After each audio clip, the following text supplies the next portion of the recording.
Hello students, यह है आपका अपना YouTube channel MD Danish educational academy.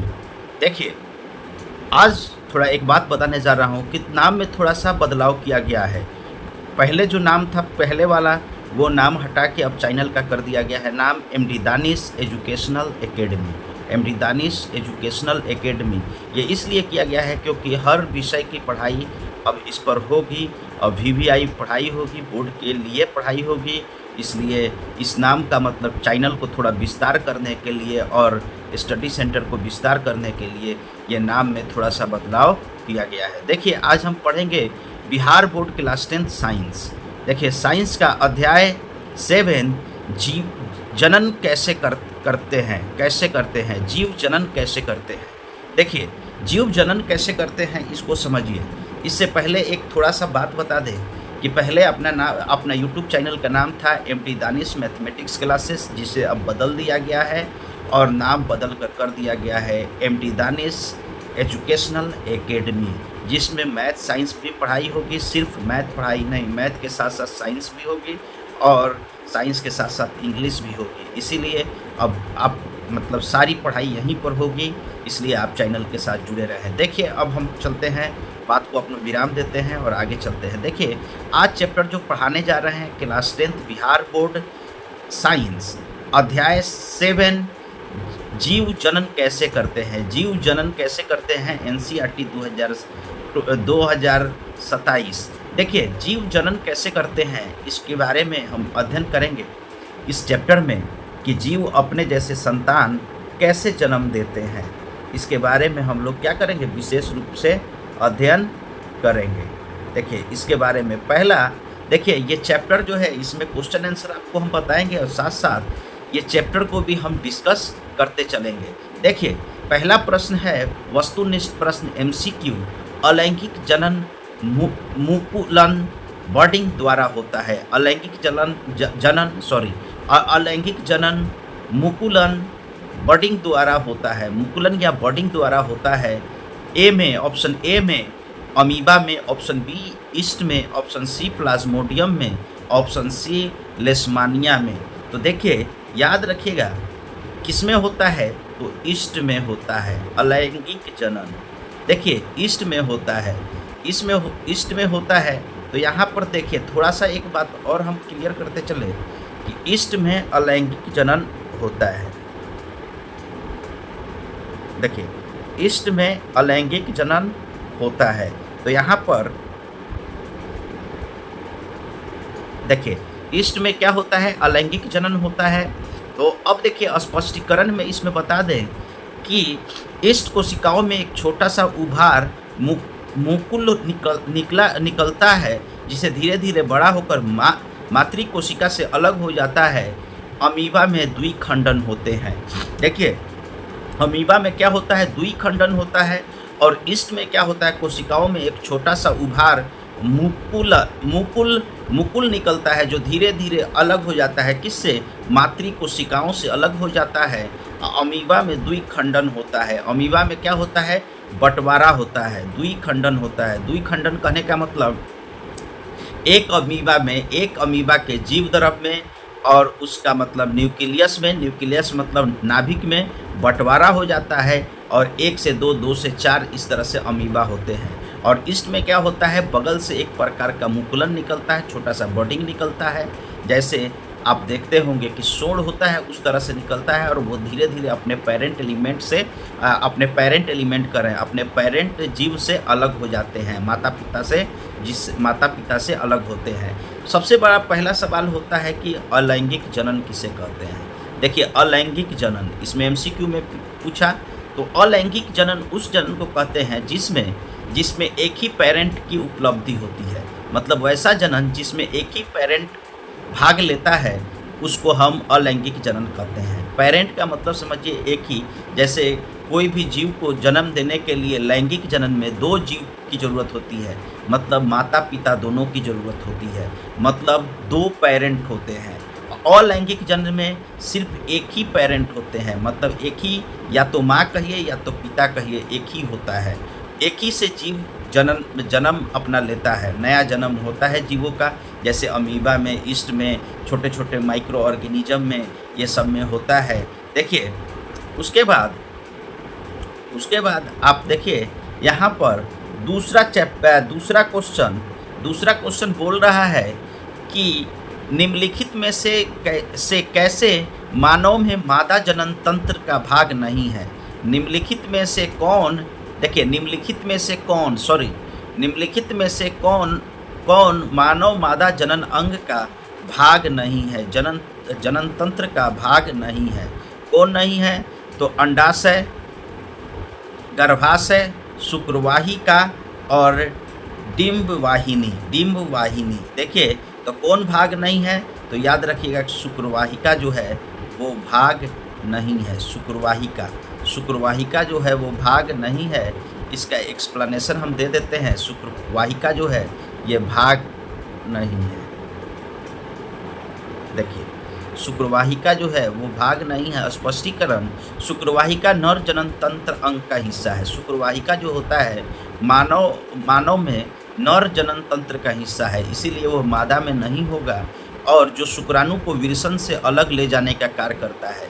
जो टेस्टिज होता है ना, मर्द का एक जोड़ी टेस्टिज होता है, उस जिसको हम लोग मतलब टेस्टिज बोलते हैं, विरसन बोलते हैं, उससे शुक्राणु लेकर जाता है और उस शुक्रवाहिका के द्वारा शुक्रवाहिका के द्वारा वो शुक्राणु को लेकर जाता है और फीमेल के योनि में छोड़ देता है शुक्राणु को।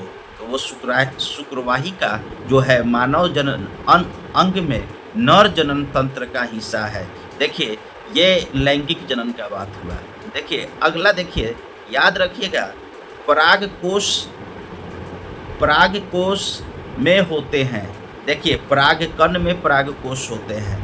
देखिए ऑप्शन ए बाह्यदल, ऑप्शन बी अंडाशय, ऑप्शन सी अंडक, ऑप्शन डी परागकण। तो याद रखिएगा किस में होते हैं? तो याद रखिएगा कि हमेशा परागकण में ही अंडाशय ये परागकोश होते हैं। परागकण में ही क्या होते हैं? तो परागकण में ही परागकोश होते हैं। परागकोश जो होता है परागकण में होता है। देखिए पुष्प के नर जनन भाग पुंकेसर के परागकोश में परागकणों का निर्माण होता है जो नर युग्मक होते हैं। देखिए स्पष्टीकरण, पुष्प में जो नर जनन भाग होता है उसे पुंकेसर कहते हैं। पुंकेसर के परागकोश में परागकणों का निर्माण होता है जो नर युग्मक होते हैं। देखिए लघु एवं दीर्घ उत्तरीय प्रश्न, ये एनसीईआरटी का क्वेश्चन आंसर है जी, एनसीईआरटी का। इसी में हम सब डिस्कस कर देंगे। आपका पूरा बायोलॉजी इस चैप्टर का हम डिस्कस कर देंगे इसी क्वेश्चन आंसर में ही। एनसीईआरटी क्लास 10th का आपका क्वेश्चन आंसर है ये 7 नंबर एक्सरसाइज का, जो इसी में हम डिस्कस कर देंगे इस पूरे चैप्टर को। देखिए एक चीज़ समझिए, जनन किसे कहते हैं? तो जनन जो होता है अपने तरह जाति को, मतलब कि अपने तरह संतान को पैदा करने की जो प्रक्रिया होती है उसे जनन कहते हैं। मतलब जनन वह प्रक्रिया है जिसके द्वारा कोई भी जीव संतान की प्राप्ति करता है। अब संतान की प्राप्ति करने के लिए छोटे छोटे जीव में, कीड़े मकोड़े में और आपका बैक्टीरिया में होता है लैंगिक जनन, और बड़े जीवों में जैसे इंसान में, घोड़े में, बिल्ली में लैंगिक जनन होता है। अलैंगिक जनन उसे कहते हैं जिसमें एक ही पेरेंट इन्वॉल्व हो, मतलब एक ही गार्जियन हो, एक ही माता पिता में एक ही हो, कोई माँ हो या बाप हो, कोई दोनों में से एक हो, मतलब एक ही जीव से अलग जीव बन जाएगा तो वो अलैंगिक जनन। लैंगिक जनन किसे कहेंगे? जिसमें 2 जीव इन्वॉल्व हो। 2 जीव मतलब कि जिस जनन में मतलब माता और पिता दोनों इन्वॉल्व होते हैं, मतलब कहने का मतलब कि 2 पेरेंट होते हैं, उसको लैंगिक जनन कहते हैं। अब लैंगिक जनन बड़े जीवों में होता है। लैंगिक जनन बड़े जीवों में एक को बोलते हैं असेक्सुअल रिप्रोडक्शन, एक को बोलते हैं सेक्सुअल रिप्रोडक्शन। असेक्सुअल रिप्रोडक्शन एक पेरेंट होते हैं और सेक्सुअल रिप्रोडक्शन में 2 पेरेंट्स होते हैं। देखिए डीएनए प्रकृति, दीर्घ उत्तरीय और लघु उत्तरीय क्वेश्चन में डीएनए प्रतिकृति डीएनए का जनन में क्या महत्व है, डीएनए में डीएनए में मतलब कि डीएनए प्रतिकृति जनन में डीएनए कॉपी का जनन में क्या महत्व है, इसके बारे में समझिए। जनन की मूल घटना डीएनए की प्रतिकृति पर बना होता है। देखिए, जनन की जो मूल घटना होती है वो डीएनए की प्रतिकृति कॉपी पर मतलब फोटोकॉपी की तरह बना होता है। इसका महत्व निम्नलिखित है। यह जनक माता पिता के शरीर गुणों और लक्षणों को अगले पीढ़ी में स्थानांतरित करता है। देखिए, जनन कहाँ होता है, ये न्यूक्लियस में होता है। न्यूक्लियस कहाँ होता है, देखिए किसी भी मतलब कि किसी भी जीव का जो सेल होगा, सेल को बोलते हैं हिंदी में कोशिका। कोशिका के सेल को कोशिका बोलते हैं। तो किसी भी जीव के कोशिका के अंदर जो मतलब सेल कोशिका के अंदर जो नाभिक होता है जिसे न्यूक्लियस बोलते हैं, नाभिक के अंदर आपको डीएनए पाया जाता है। नाभिक के अंदर डीएनए पाया जाता है जो एक पेरेंट से मतलब कि माता पिता से उसके संतान में जाता है। मतलब माता पिता के जो डीएनए में होगा वही उसके औलाद में जाएगा, जिससे मातृगुण और पितृगुण दोनों में मौजूद होगा। माँ बाप से जो मिलने वाले गुण है जो एक पीढ़ी से दूसरे पीढ़ी तक जाता है, जो जिसे जीन भी कहते हैं, उस वही चीज़ आपका डीएनए रखता है जो न्यूक्लियस में होता है। जो किस में होता है, न्यूक्लियस में होता है। आपका मतलब हर कोशिका के न्यूक्लियस में पाया जाता है। ये क्या होता है, एक माता पिता से उसके संतानों में जाता है, जिसको एक पीढ़ी से दूसरे पीढ़ी में स्थानांतरित करता है। डीएनए पर प्रतिकृति बनते समय कुछ सूक्ष्म बदलाव या त्रुटि होती है जो विभिन्नताओं को जन्म देती है। मतलब डीएनए का जब कॉपी तैयार होता है तो क्या होता है, कुछ मतलब कि कुछ बदलाव होता है। जैसे जो सेल आया, जैसे एक कोई इंसानों में अगर मनुष्य की बात करें तो मनुष्य का जन्म होने में 2 सेलों का योग होता है। एक होता है नर सेल शुक्राणु और महिला सेल मतलब अंडाणु। दोनों का जब मिक्स होता है तो युग्मनज बनता है जिसे जाइगोट कहते हैं। वो जाइगोट को भ्रूण भी बोलते हैं। वो नया शिशु का एक सेल हुआ, वो जो जाइगोट बना, वो भ्रूण जो बना, एक सेल जो निषेचित अंडाणु है, जिसे हम फर्टिलाइजेशन के बाद निषेचित अंडाणु जो मिलता है, जिसको मतलब कि वैसे अंडाणु जिसको शुक्राणु मिल गया होता है, मिलने के बाद फर्टिलाइजेशन होता है, जाइगोट बनता है। वो जाइगोट जो होता है वो एक जीव का एक शुक्राणु है। एक नया जीव, एक नया इंसान, मनुष्य का एक पहला सेल है। तो चूँकि दो तरफ से आया डीएनए, माता की तरफ से भी पिता के भी तरफ से भी, तो थोड़ा सा डीएनए में बदलाव तो जरूर होगा। कुछ बदलाव होगा, कुछ त्रुटि होगा उस नए युग्मनज में जाइगोट में, जो विभिन्नता को जन्म देगा, जिसके वजह से वो शिशु माता पिता से थोड़ा भिन्न होगा। ये विभिन्नता जीवों के विकास और बदलती पर्यावरण परिस्थिति में उसकी उत्तरजीविका के लिए बहुत आवश्यक है। ये जो विविधता है उसको मतलब वही उसका पहचान है, आइडेंटिटी है। नहीं मतलब हो सकता है बोलता हो माता पिता की तरह, माँ की तरह, दिखता हो पिता की तरह। हो सकता है कि दिखता हो माँ की तरह, बोलता हो पिता की तरह। हो सकता है कि दिखता हो माँ की तरह, लंबा हो पिता की तरह। इस तरह से थोड़े से बदलाव हो सकते हैं, विचारों में भी थोड़ा सा ऊंच नीच हो सकता है, लेकिन माता पिता के आसपास ही होगा। देखिए, उसके बाद अगला प्रश्न है, अलैंगिक जनन की तुलना में लैंगिक जनन से क्या लाभ होता है। देखिए, अलैंगिक जनन में सिर्फ एक ही पेरेंट भाग लेते हैं। अलैंगिक जनन में सिर्फ एक ही पेरेंट भाग लेते हैं। सिर्फ माता होती है। और लैंगिक जनन में 2 पेरेंट मतलब माता पिता दोनों। लैंगिक जनन में 2 पेरेंट मतलब अलैंगिक जनन असेक्सुअल रिप्रोडक्शन, लैंगिक जनन सेक्सुअल रिप्रोडक्शन होता है। तो देखिए यहाँ पर लक्षण, जनक की संख्या, इसमें केवल एक ही जनक भाग लेता है। मतलब एक ही का संतान होता है, वो एक ही मतलब पेरेंट से वो बनता है जीव, नया जीव एक ही पेरेंट से बनता है। और लैंगिक जनन में 2 विपरीत लिंग वाले जनक होते हैं, नर और मादा भाग लेते हैं। लैंगिक जनन में कौन भाग लेते हैं, नर और मादा, मतलब मेल और फीमेल दोनों भाग लेते हैं। इंटरकोर्स होता है, उसके बाद मतलब युग्मनज की प्राप्ति होती है, जिससे मतलब भ्रूण तैयार होता है। देखिए विभिन्नता संतान बिल्कुल जनक के समान होते हैं, क्लोन होती है। मतलब इसमें संतति जो बच्चा जन्म लेता है, संतान जो जन्म लेता है, वो हूबहू अपने पेरेंट के जैसा होता है। अलैंगिक जनन में जो संतान पैदा लेता है वो हूबहू अपने पेरेंट की तरह होता है, क्लोन होती है, विविधता नहीं के बराबर होती है। नर और मादा दोनों के जीन मिलने के कारण संतति में भारी विविधता पाया जाता है। जैसे घोड़ा, बकरी, कुत्ता, बिल्ली में नर और मादा के मादा से मतलब नया संतान पैदा होता है, तो नया संतान में बहुत विभिन्नता पाई जाती है। मतलब हो सकता है कि माँ बाप के बीच का मतलब कि गुण हो, बच्चे दिखे, हो सकता है कोई बच्चे ज़्यादा पिता की तरह दिखे, कोई माता की तरह दिखे, बहुत सारे थोड़े-थोड़े विविधता पाई जा सकती है।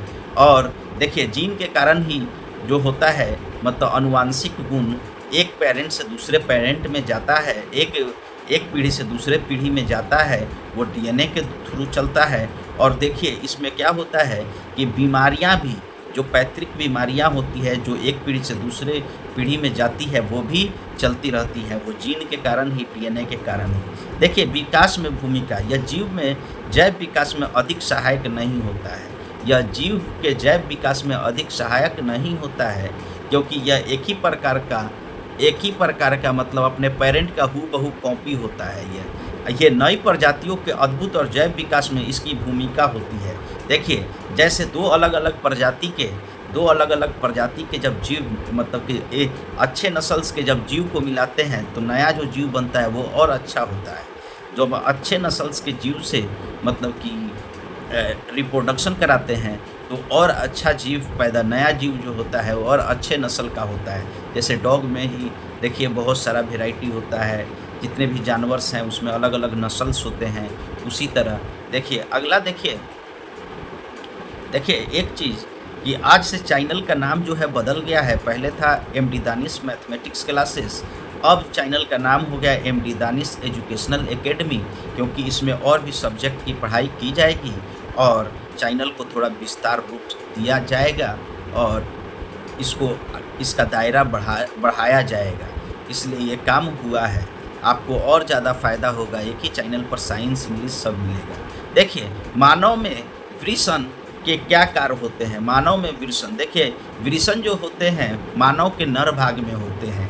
एक जोड़ी शीशन नलिका के नीचे एक जोड़ी टेस्टिज जो होते हैं उसे वृषण बोलते हैं। वृषण एक जहाँ पर शुक्राणु अंडकोश में एक जोड़ी वृषण होते हैं जिसको टेस्टिज बोलते हैं। उसी टेस्टिज में शुक्राणुओं का निर्माण होता है। देखिए मानव में वृषण के क्या कार्य होते हैं। तो नर में वृषण पाए जाते हैं। देखिए मानव नर में वृषण के दो मुख्य कार्य होते हैं। एक होते हैं शुक्राणु स्पर्म का निर्माण करना, मतलब स्पर्म जो नर जनक युग्मक है शुक्राणु जो नर से आता है, मादा जो जनक होता है युग्मक वो अंडाणु वो फीमेल से आता है।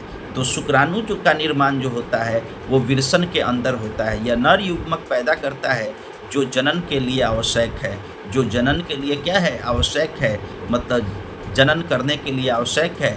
दूसरा टेस्टोरेन हार्मोन का स्राव, यह हार्मोन लड़कों में यौवन अवस्था के लक्षणों जैसे दाढ़ी, मूछ आना, आवाज़ भारी होना आदि को नियंत्रित करता है। देखिए जो जेंट्स में जो हार्मोन होता है सेक्स हार्मोन वो होता है टेस्टोरोन। टेस्टोरोन के ही वजह से, टेस्टोरोन हार्मोन के बढ़ोतरी के वजह से ही जब लड़का मतलब कि किशोरावस्था को पार करके जब यौनावस्था में प्रारंभ जाता है तो क्या होता है, जब वो पुरुष की तरह मतलब कि बनना स्टार्ट होता है तो उसके अंदर टेस्टोरोन हार्मोन का स्राव होता है और डेवलप हो जाता है, जिसकी वजह से लड़का यौनारंभ के लक्षणों को प्राप्त करता है, जैसे दाढ़ी बढ़ना, मूछ आना, आवाज़ भारी होना इत्यादि। ये सब काम मानव में वृषण के ही कार्य है, टेस्टिज के ही कार्य हैं। देखिए अगला क्वेश्चन है कि ऋतु स्राव रजोधर्म मेंस्ट्रुएशन क्यों होता है। देखिए ये महिलाओं में होता है। महिलाओं का जो अंडाणु होता है वो अंडाशय में हर महीने अंड कोशिका में देखिए मतलब कि महिलाओं में जो होता है अंडाणु जो होता है वो 28 से 1 महीना तक जो होता है शुक्राणु का इंतज़ार करता है। अगर शुक्राणु मिलता है तो फर्टिलाइजेशन होता है और भ्रूण तैयार होता है और एक जीव की एक नया जीव की उत्पत्ति होती है। लेकिन अगर उसे शुक्राणु नहीं प्राप्त होता है तो वो क्या होता है 28 दिन के बाद या 1 महीने के बाद वो मेंस्ट्रुएशन के द्वारा ऋतु स्त्राव के द्वारा बाहर महिलाओं के योनि के थ्रू बाहर चला आता है, जो फीमेल का पीरियड कहलाता है। देखिए, इस पर ज़्यादा हम विशेष ध्यान देते हैं नहीं देंगे, क्योंकि ये मतलब कि सब लोग नोन होता है इस टॉपिक से। देखिए, मादा में अंडाशय हर महीने एक अंड कोशिका का मोचन करता है। देखिए, मादा के जो अंडाशय होता है उसके अंदर, ओवरी के अंदर एक अंड कोशिका मतलब एक अंडाणु हर महीने बनता है।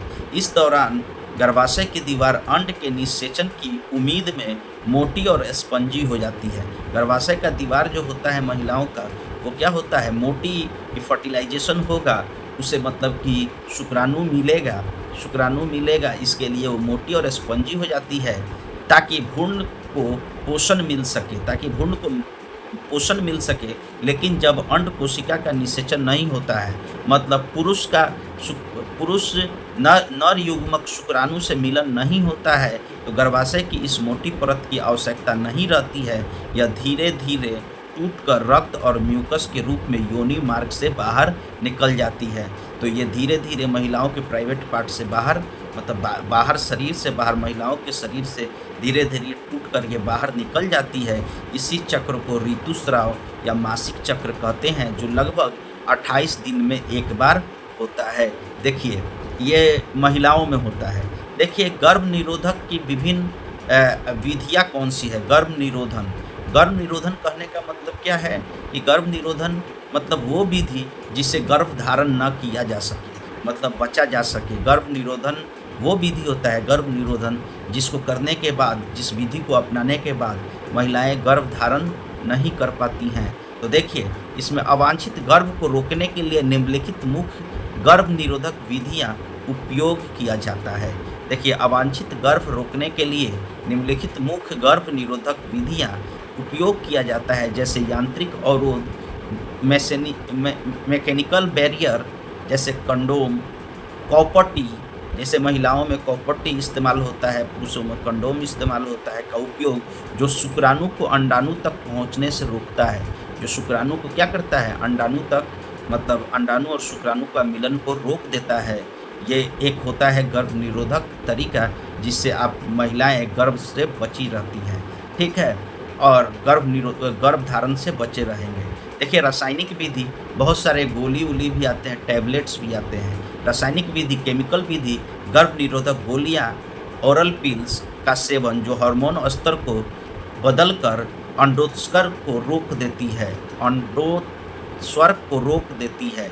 मतलब ये क्या होता है कि मतलब इसको बदल देता है। केमिकल मेथड है जो गर्भ निरोधक को रोकने का, हार्मोन को बदल देता है। देखिए, उसका अगला, देखिए, शल्य क्रिया विधि द्वारा, मतलब सर्जिकल तरीका मतलब क्या, या तो पुरुषों में शुक्रवाहिका का ब्लॉक, मतलब कहने का मतलब है कि पुरुषों का ऑपरेशन के द्वारा उसको मतलब कि ये कर दिया जाए, मतलब उसका शुक्राणु ना निकले, शुक्रवाहिका को ब्लॉक कर देना पुरुषों में, या महिलाओं में अंडवाहिनी को ब्लॉक कर देना।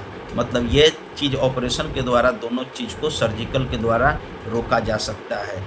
ट्यूबोटोमी, यह एक अस्थायी तरीका है, मतलब एक बार आप सर्जिकल का इस्तेमाल कर दिए तो उसके बाद आप माता पिता नहीं बन सकते हैं। देखिए, अगला क्वेश्चन है, देखिए यहीं पर ये चैप्टर क्या हो रहा है, समाप्त हो रहा है। यहीं पर ये चैप्टर समाप्त हो रहा है और आप इस चैप्टर को पढ़ेंगे। इससे क्वेश्चन एग्जाम में पूछता है, द एंड हो गया। आज चैप्टर का 7 चैप्टर हमने साइंस में पढ़ाया, 3 chapter biology, 4 chapter chemistry, 3 chapter biology, 4 chapter chemistry. इससे आपका एग्ज़ाम जो है बिहार बोर्ड क्लास 10 का बहुत अच्छा हो जाएगा।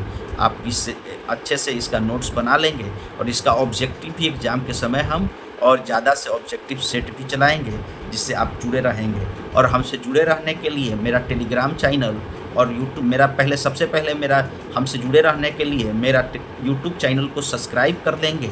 एमडी दानिश एजुकेशनल एकेडमी को सब्सक्राइब कर लेंगे और मेरा यूट्यूब वीडियो को शेयर करेंगे, लाइक और शेयर करेंगे, दोस्तों से शेयर करेंगे।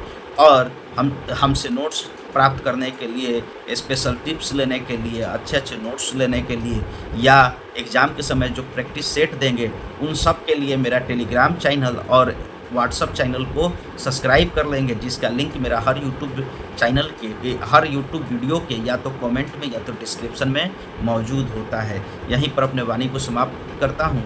Thank you so much. Have a nice day.